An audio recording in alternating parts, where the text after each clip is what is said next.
C'est comment qu'on établit quel mesurage qu'on fait, quelle année qu'on utilise? Oui, il y a 3 facteurs qui pourraient influencer le choix du mesurage BOMA.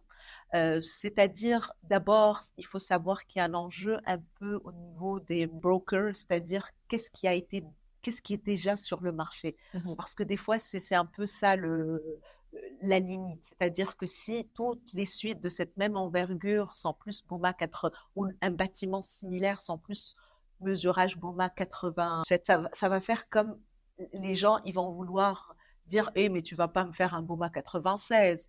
Ce qui est dans le marché aujourd'hui, souvent, c'est le marché qui va peut-être influencer.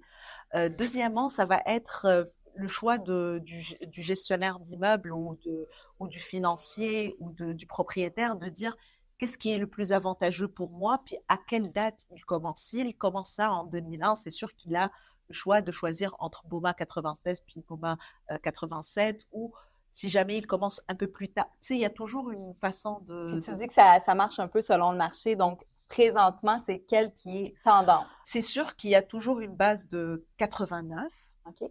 parce que c'est la première. Donc, tous les propriétaires d'immeubles ont souvent, quand ils étaient initiés à BOMA, ont adopté la plus ancienne.